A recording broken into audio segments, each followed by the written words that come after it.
Sierra de Historias, con Alberto Garín.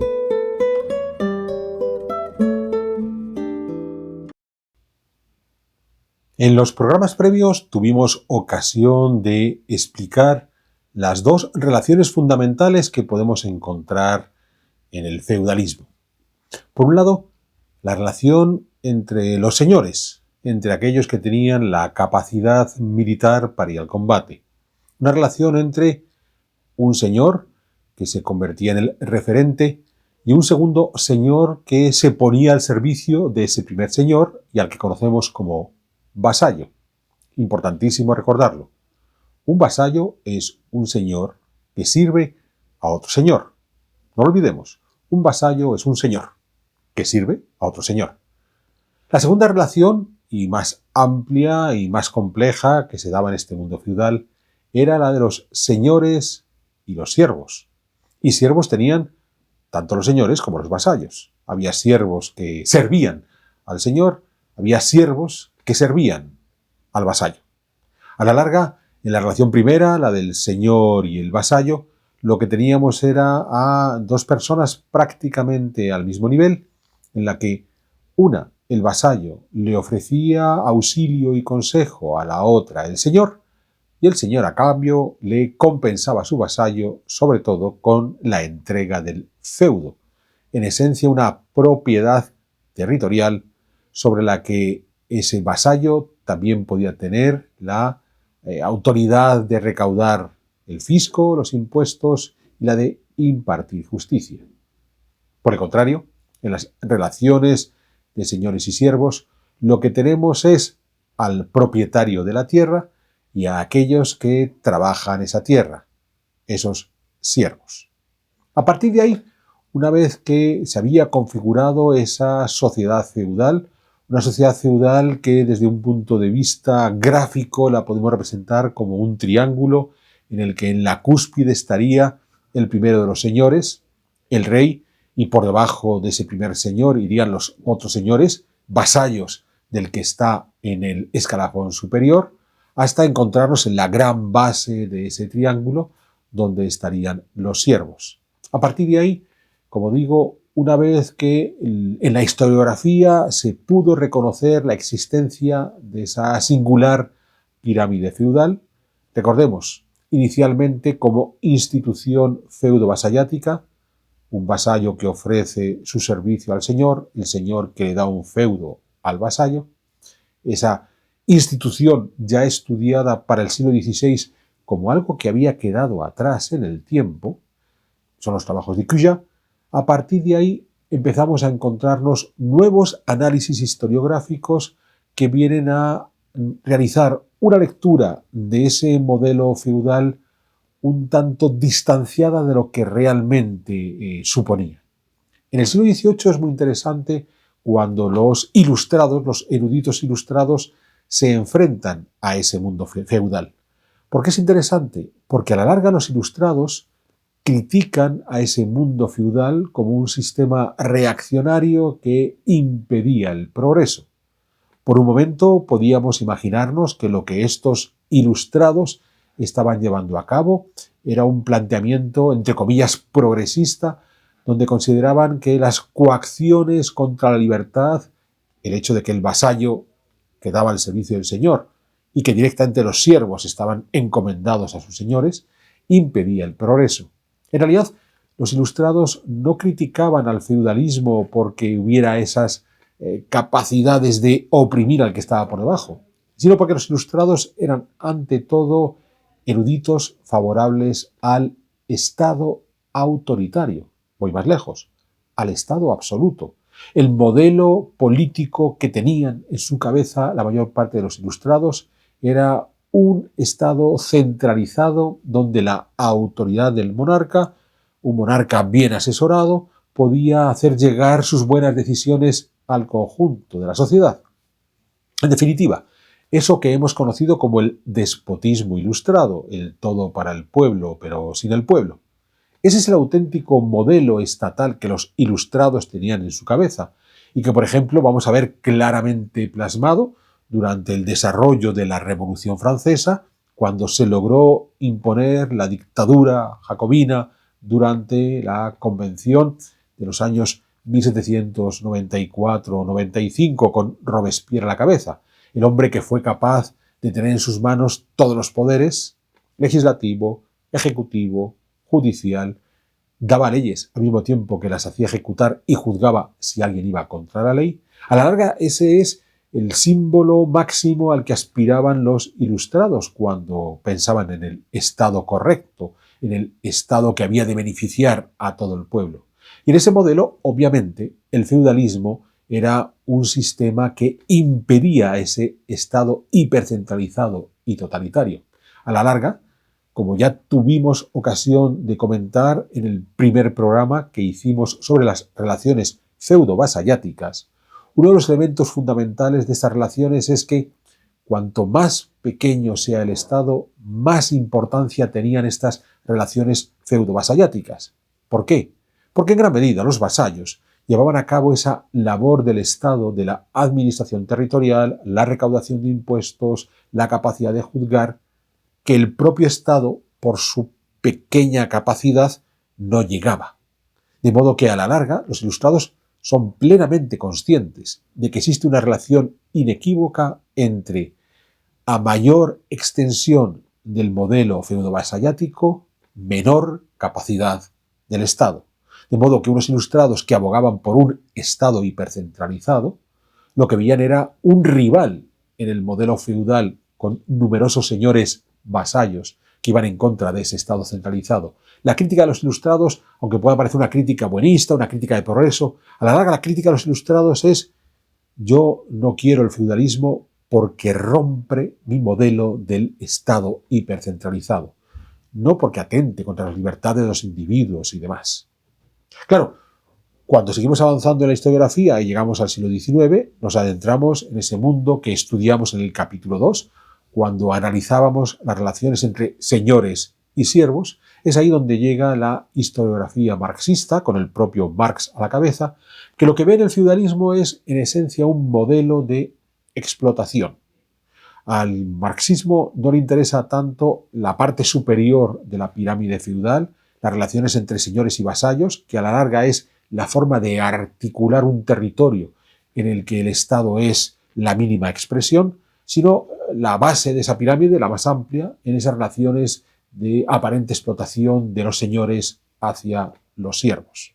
Muy interesante porque, como ya tuvimos ocasión de ver, lo que el marxismo quería poner en evidencia es que se había cambiado las relaciones de explotación propias de la Edad Antigua, donde el explotado era un esclavo que era propiedad automáticamente de su dueño, de su señor, el plebeyo como esclavo del patricio, el colono como esclavo de los señores de las villas romanas, y se había generado un nuevo modelo donde lo que el señor poseía era la tierra y los campesinos que estaban en esa tierra pasaban, por el hecho de estar en esa tierra, a formar parte de las propiedades del señor. Es decir, eran hombres ligados a la tierra y su carácter servil era esa ligazón a la tierra, de modo que la única forma que tenían de obtener su libertad era romper esa ligazón con la tierra, por ejemplo, desplazándose a las ciudades.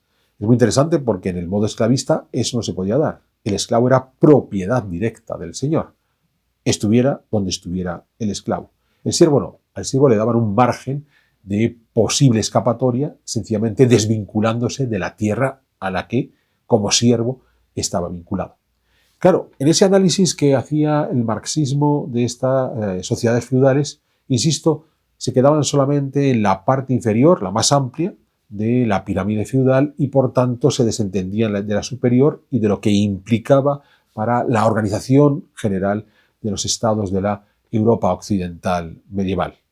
Bien, ya desde comienzos del 20, sobre todo con un historiador de la trascendencia de Marc Bloch, Bloch entendió que había que abrir el foco en relación a esa sociedad feudal, huyendo tanto de la crítica reduccionista de los ilustrados, que se habían centrado en las relaciones feudo-vasalláticas como algo contrario al Estado despótico que los ilustrados querían, y la otra crítica que se hacía a las relaciones señores-siervos de los marxistas y que ponían el acento en la explotación del hombre por el hombre.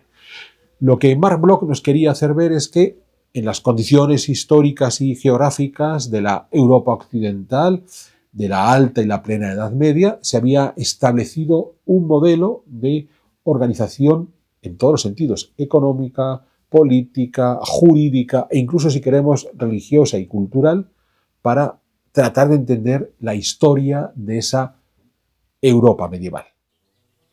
Llevamos varios años produciendo nuestros programas de divulgación de historia e historia del arte a través de Sierra de Historias.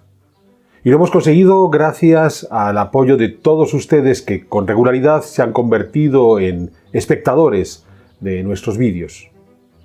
Nos gustaría poder seguir haciéndolo y para ello hoy me atrevo a pedirles su apoyo. Les voy a pedir que se suscriban a nuestro canal, aquellos que aún no lo han hecho, para así estar al corriente de las nuevas producciones que vamos incorporando a este canal. Y además invitándoles a aquellos que nos puedan echar una mano económicamente a hacerse miembros de Sierra de Historias, porque esa es la mejor forma de garantizar que podemos seguir adelante con nuestro trabajo, en donde nuestro empeño por lograr una divulgación histórica en la que el arte sea fundamental es la clave. Sé que muchos de ustedes aprecian este trabajo y sé que van a poder hacer ese esfuerzo, de modo que permitan agradecérselo por adelantado y ahora sigamos disfrutando de nuestras Sierra de Historias. Un modelo en el que, en efecto, en la cúspide de la pirámide teníamos al señor y al vasallo y en la base a todos los siervos que trabajaban para esos señores de la parte superior.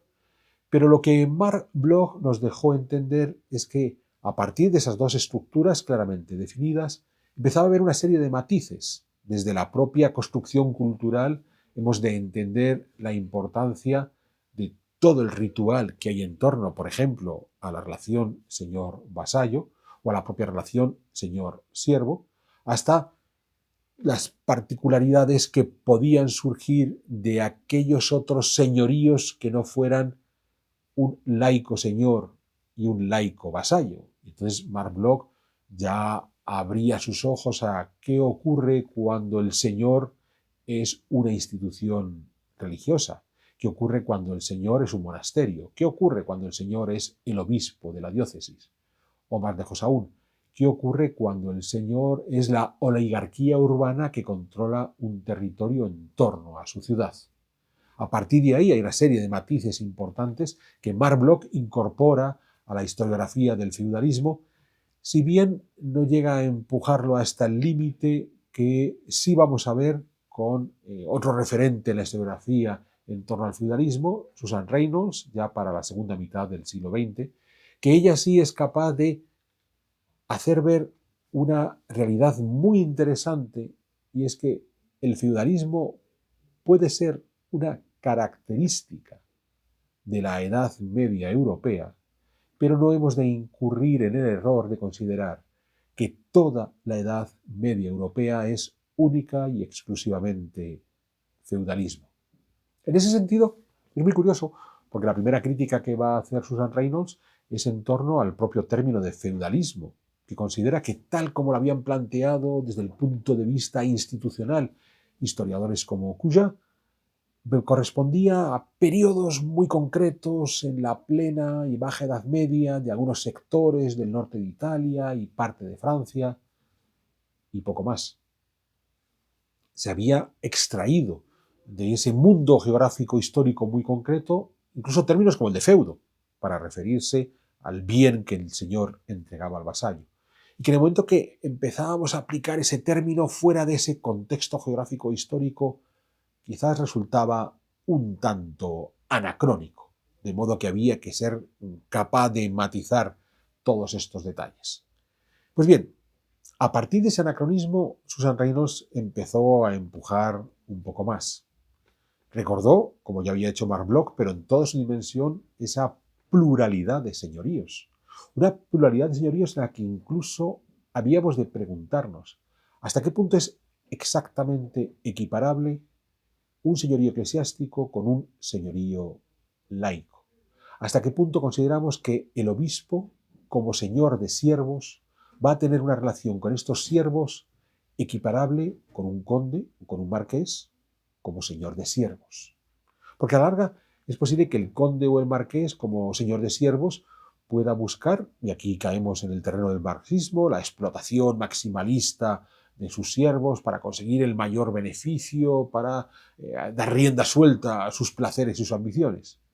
Pero en muchas ocasiones, en el señorío eclesiástico, podemos encontrarnos un obispo vanidoso a la búsqueda de prestigio y de riqueza, o podemos encontrarnos un obispo que entiende que el señorío puede ser el mejor colchón, digamos entre comillas, de caridad para permitir que aquellos de sus siervos que menos recursos tengan puedan salir adelante.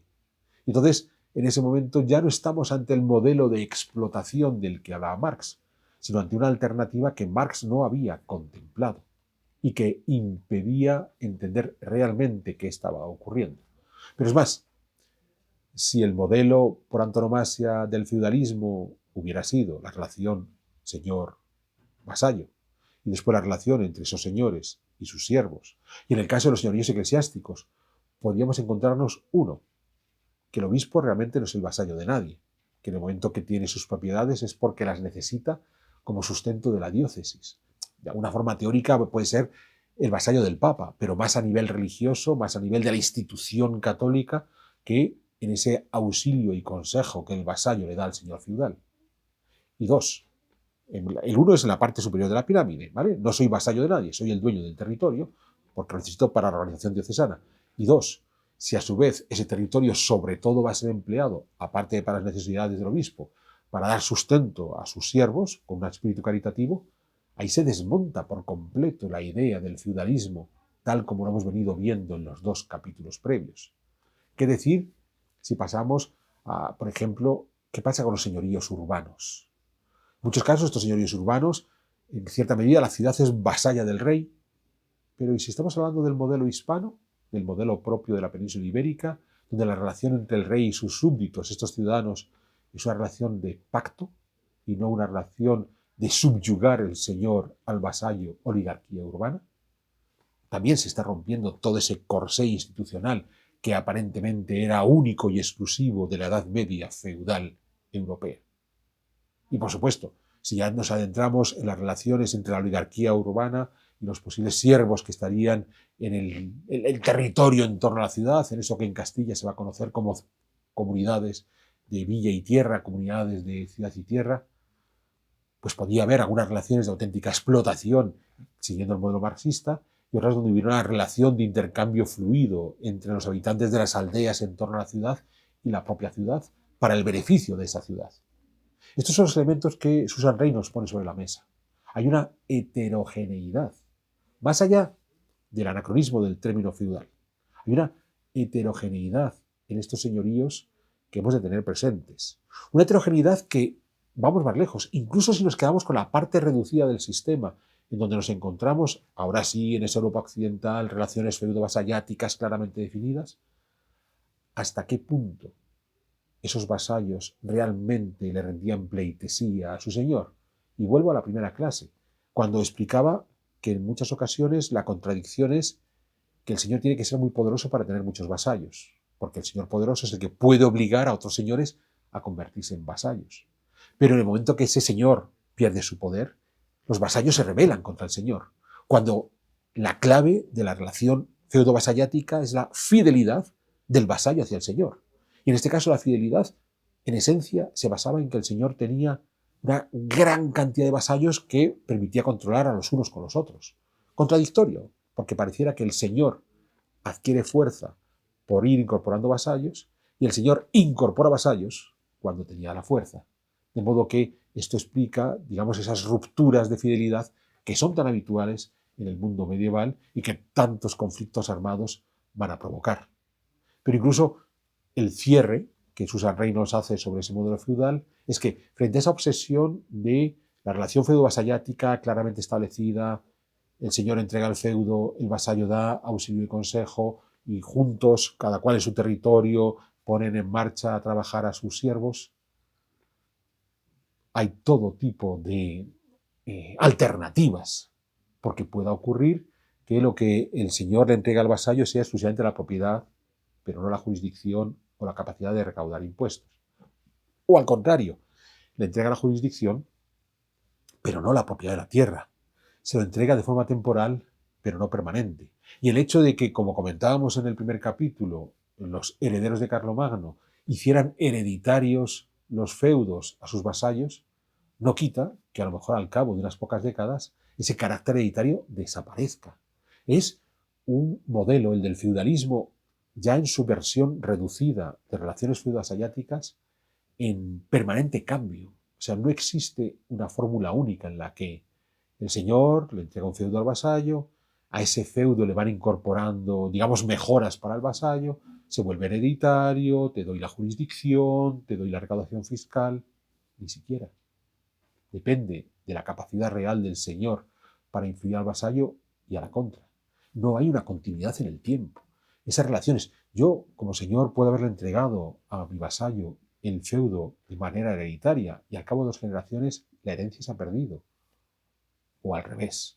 Entonces, lo que a la larga Susan Reynolds nos hace ver es que frente a esos modelos muy encorsetados, el modelo institucionalista que había comenzado a estudiarse en el siglo XVI, el modelo de explotación marxista del siglo XIX, incluso la visión más amplia que podía tener Marc Bloch, al final lo que va a suceder es que esa teórica sociedad feudal que a todos nos enseñaban en el colegio como sinónimo de la Edad Media, es algo que hay que matizar muchísimo en el tiempo, porque si bien es cierto que se pudo dar en diferentes lugares de la Europa occidental y en diferentes momentos de la Europa occidental, en realidad viene a ser más la excepción que la norma. Y esto nos puede resultar chocante. Porque una de las características, y esto ya quiero apelar a nuestro cuarto y último capítulo dedicado al feudalismo, una de las características de este sistema feudal es que su capacidad para realmente asentarse dependía en esencia del poder del Estado que teníamos alrededor de ese modelo feudal. Según los estados iban haciendo más poderosos, la capacidad de los señores feudales de influir era menor. Cuando el Estado se debilitaba, la capacidad del señor feudal aumentaba. Y esto es algo que ya no vamos a decir que se varía a lo largo del tiempo, que si yo muere un rey llega el siguiente, es que dentro de los mismos reinados son tensiones que se viven constantemente. Claro, aquí ya podríamos entrar en algunos ejemplos interesantísimos. Pensemos en los tiempos de la reina María de Molina, la reina consorte con su esposo, Sancho IV, reina regente de su hijo, Fernando IV, reina regente de su nieto, Alfonso XI. Pues bien, en esas 3 décadas que María de Molina tiene que gobernar de una u otra manera, las relaciones con sus nobles varían de momentos en los que María de Molina tiene que plegarse frente a la voluntad de sus nobles, digamos que en esa relación los nobles consiguen acrecentar su poder y establecer unas redes de vasallaje muy interesantes, y otras en las que la reina recuperaba parte de su poder y hacía disminuir esas redes de vasallaje. Pensemos el caso de Enrique IV, ya a mediados del siglo XV en Castilla, un Enrique IV que tiene que ceder frente a sus vasallos. Interesantísimo, ceder, como María de Molina. Pareciera que el señor es dueño de sus vasallos, y la característica está en que si el señor es el rey, para que puedan crecer el número de vasallos, el rey tiene que perder poder, tiene que perder influencia estatal. Entonces, cede esa influencia, los nobles pueden crecer, los nobles pueden reclamar ciertos privilegios propios de ellos como vasallos, derechos jurisdiccionales, recaudación fiscal, más allá de la propiedad, y al cabo de un par de décadas llega Isabel la Católica y reduce en gran medida todos esos privilegios que su hermanastro había tenido que entregar a los nobles. Esto es una continua evolución durante toda la Edad Media. No hay un modelo de una sociedad feudal, señores vasallos por un lado, señores siervos por otro, modelo único durante toda la Edad Media, desde finales del siglo V, desde el siglo V hasta que surge el Estado moderno a finales del siglo XV. Es un continuo sub y baja. Y esto es una de las cuestiones que más hemos de entender, porque suele ser lo que peor nos explican de ese mundo medieval. Se nos empecinan en hacernos creer que el modelo feudal es un modelo único. No funciona así.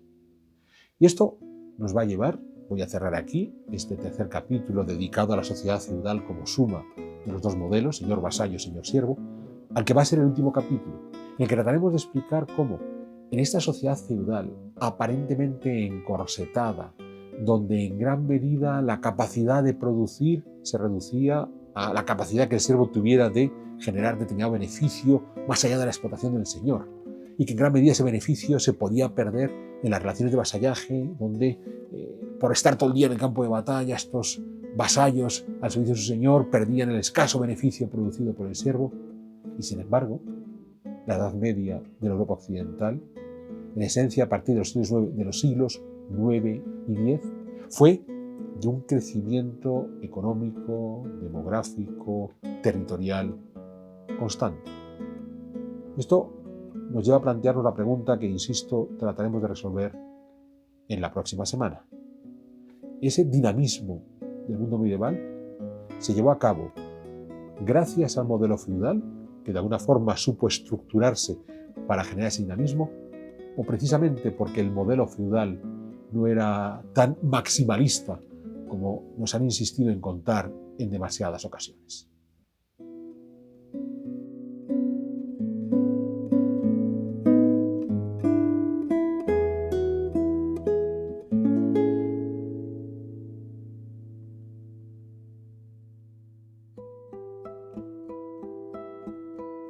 ¿Quieres incorporarte a la comunidad de Sierra de Historias? Pulsa el botón Unirme, apóyanos con tu contribución y conviértete en miembro de nuestro canal.